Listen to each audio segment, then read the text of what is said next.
Monsieur le Président, chers collègues, donc sur la forme d'abord, vous satisfaites aujourd'hui une obligation légale avec la présentation de ce rapport qui effectivement est de droit, vous en avez l'obligation, mais au-delà, nous sommes tout à fait prêts à reconnaître que vous avez fait preuve de transparence, de la transparence qui convenait sur ce dossier depuis le début, et nous vous en donnons volontiers quitus.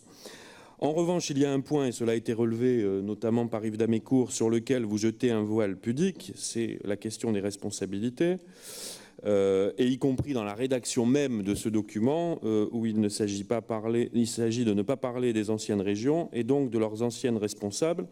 Yves Damécourt a parlé de Monsieur X ou de Madame Y, moi je ferai volontiers référence au roman d'Harry Potter que certains lisent peut-être et du personnage de Voldemort que vous connaissez aussi sans doute, qui est celui dont il ne faut jamais prononcer le nom, celui ou celle, oserais-je dire, et c'est un petit peu le sentiment que nous avons avec cette méthode un petit peu particulière de ne pas clairement dire les choses.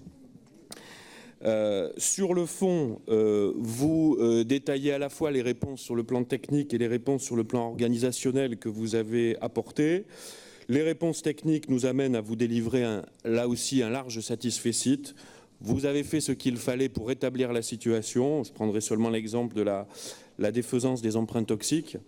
Et cela renvoie effectivement, et il faut le reconnaître aussi, il faut avoir de l'honnêteté dans le débat, cela renvoie aux bons fondamentaux de gestion financière, Monsieur le Président, je dirais qui sont dans votre culture et que vous avez aussi apporté au traitement de cette question de l'arriéré financier de Poitou-Charentes.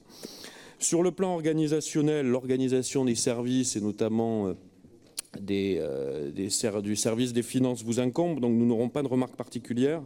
Il y a en revanche une question qui touche davantage à ce que nous avons évoqué en début de séance, c'est-à-dire sur le fonctionnement de l'Assemblée, sur le fonctionnement démocratique.